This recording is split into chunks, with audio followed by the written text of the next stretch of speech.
Hello, my people. Welcome back to Quid Pro Quo. Quid Pro Quo. It's me, Edward Banda. I'm back again. Hope you all had a good week. Obviously, fitting to catch up towards the end of the week and just,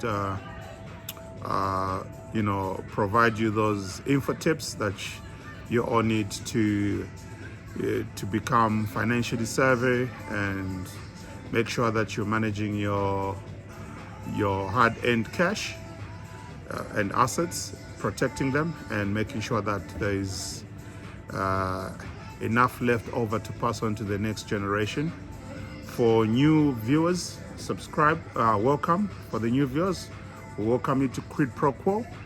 In case it's your first time on the show and you don't know what we're all about, ideally Quid Pro Quo is a financial literacy education informally around insurance, investments, and financial planning, which I specialize in, and I thought it's fitting for me to actually share the knowledge with people that do not have access to, guys like ourselves that work in the financial industry with all the experience.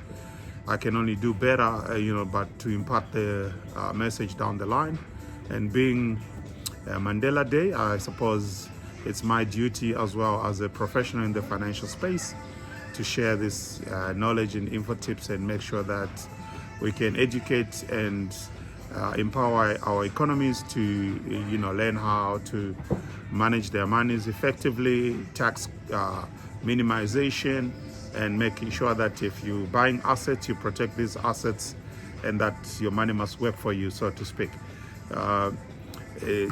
For our returning subscribers and viewers, thank you very much for your support. We really appreciate, and that's what keeps the show going or motivates us to come and drop another video every single week. And obviously, like to still share my gratitude and thanks to Capital Wealth Council, the sponsors of Quid Pro Quo, for making this show possible in way of support, providing equipment and the time needed to, just allow us to share little info tips. If in case you didn't watch last week's video, we were essentially talking about the question that many of you would ask yourself: if insurance is a grudge purchase.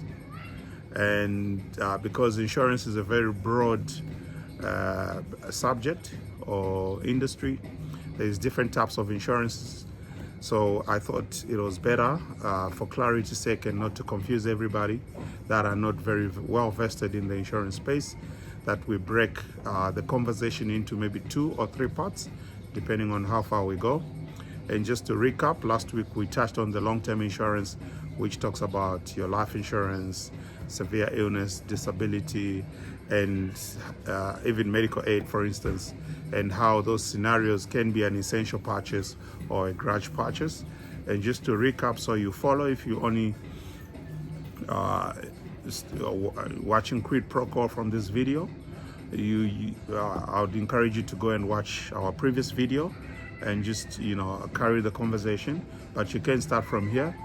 In a nutshell, what we're trying to say is, when you've got so much debt and you've got young dependents in the house, young kids still going to school, a mortgaged house, financed vehicles, school loans, home loans, credit cards, and the like, you will at some point need to buy some form of an insurance product, which will then provide indemnity or pay off those debts should you suffer a life-changing event. These events could be in way of a disability, illness, things that we do not have control over. So basically, if you were to pass away today and you financed a house worth 3 million rand, your car is worth 500,000, you've got 2 kids that needs to go to school, which will probably cost you 1 million rand to educate each child until they finish high school or varsity. Essentially, you're looking at a cost of just close to 6 million rand of debt that you'd have left behind to your spouse. And as part of our responsibility, if you invest in something, you gotta see it through. So Therefore, insurance becomes essential to mitigate these risks and provide that much needed cash to your loved ones so they can settle, have a fully paid home, and educate your kids. But we notice that as the economies change, life moves on. I mean, you could be the one unfortunate person that loses a job or gets a salary decrease, or if you're in business, maybe business all of a sudden just takes a shift on the negative side and your cash flow is not the same. You obviously need to survive, put food on the table, and we get to see most scenarios where insurance policies are the ones that would go first because people are looking to save a buck, and obviously I use the little funds available to pay for the essential commodities. So at that point, when people are making these such decisions, it's so hasty that insurance no longer becomes an essential product but a grudge purchase, because you do not see any benefit from this insurance premium that you're paying whilst you're alive, and forgetting that the purpose of this was to mitigate the risk that should anything happen to you, your loved ones will still be able to continue the same lifestyle that you provided. That's just a recap from last week's video. This week I'm going to touch on the short-term side of insurance. Short-term, we're basically referring to your car, building insurance, or home, the entire structure, your home contents, meaning your furniture and everything that you bring into your house when you buy a new property. Even your portable devices, I mean mobile devices, cell phones, jewelry, personal clothing, designer clothing. You can insure those assets. I mean, handbags these days would cost up to 100,000 or more even for just a single handbag. So it's those little things that you take out of the house as portable devices that you could easily lose in an Uber. You'd forget your ring will slip off your finger in the bathroom whilst washing your hands, and your partner would have paid maybe north of a couple of $100,000 already. I mean, it's not easy to raise that money for everybody, so therefore you gotta insure that risk, right? And over time, maybe you become too comfortable that I've had this diamond ring for the last 20 years since I got married, and I don't see myself paying such an expensive premium for it. So you start cutting these expenses, and if that wedding ring, for example, has sentimental value, it reminds you of the moment when you said I do, you have to protect that asset. The premium might be hefty, but ideally it's an essential purchase. Similarly, I mean, we see clients that would have bought a car financed. After a couple of years, maybe you've had a good run, the cash flow is good, and you pay off that vehicle sooner or later. And because the bank is no longer knocking on your door and asking you to provide proof of insurance, you do see people actually opt to cancel their insurance policy for their motor vehicle because the vehicle is paid up. So if I was to give a rough example, if you bought a vehicle worth R500,000, you paid it off after the 60 months finance period. Obviously, vehicles are depreciating assets. Probably your car would have depreciated to about 300,000. And with interest, maybe you paid the bank 800,000. You still need to protect that asset, because come to think of it, if you were to have a terrible accident and your vehicle was deemed write-off or uneconomical to repair from an insurance point of view, or if you own the vehicle uninsured, it means that uninsured vehicle is a total loss to you.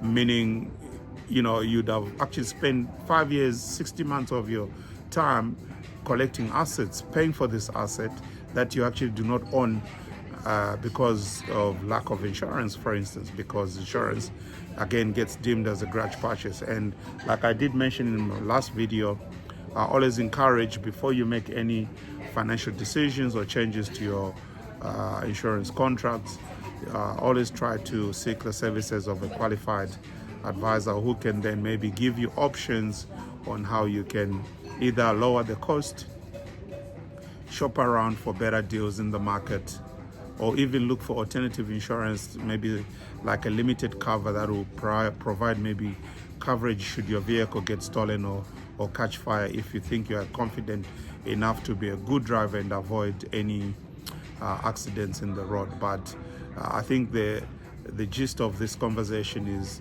we always, by all means, have to protect every single asset that we've worked hard for, because tomorrow is not guaranteed, and no one ever gets a text message or a warning that calamity is on its way. And the beauty about our environment, especially in South Africa, is that the insurance space is it's well developed. If you don't step out of the terms of your insurance contract, you will always be indemnified. So the whole logic or model around asset protection is for you to transfer the risk to someone that can afford it, which becomes the insurance company in return for a smaller premium. Even if you were to increase your high excess on a paid up asset, I think it's better than actually losing the entire asset due to some unforeseen event that you and me have no control over. I mean, short-term insurance is just one simple example. I've talked about the car. I've talked about your personal effects like your jewelry, your mobile devices that could easily get stolen. Your kid could easily throw your cell phone in the swimming pool out of anger without knowing what damage they're gonna cause. And before you know it, you have to now, if you don't have the hard cash to actually go buy a brand new cell phone device, you will be forced to actually get into another contract. And if you're looking at saving money, minimizing your expenses, the only way you can minimize is to make sure that the element of risk is actually minimized. And then after that, you can either look within your budget. Again, if you go there, I did have a video that we spoke about budgeting and how you can try and minimize cost by, taking a needle and going through your bank statements and checking where the wasteful expenditure is. So I think over the years I've realized we all have money to spend on the things that we want, and then we would also have money to spend on our essential needs. And if you're living within your means with careful, meticulous planning and getting financial information to help you, control your household economy, it's doable for us to actually, live a financial free life and then actually grow from there. So for me, like I said in the last video, is insurance a grudge purchase? I do not think so, because I have seen people that, call it karma, whom suffered a major loss after they thought insurance was actually not working for them. And yet again, there might be people listening here that have been on medical aid for many, many years, 10, 20, 30 years. I mean, I, for one, I can't remember when I last, been in a hospital bed. But again, I cannot remove myself from the next person that's going to be, the next guest at a nearby hospital. So we all live on the edge. And if you can afford it, you always need that essential product in your portfolio to make sure that, you do not fall 10 steps back because you failed to plan effectively, or you acted out of emotion because of there's so much premiums that you're paying. And the market is opened up a lot. I mean, there's so many options. Yes, self-insure is also possible.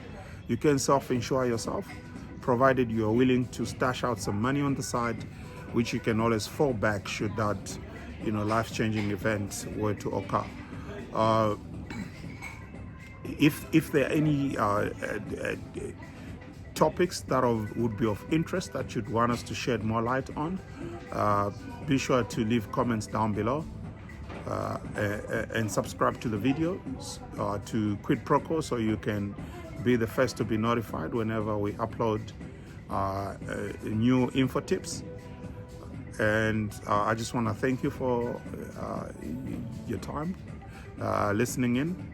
I hope this video inspires you or helps you to become financially savvy, and also give you the knowledge that you need to be able to, to protect all the assets that you've worked hard for, by transferring the risk to the businesses that can afford it.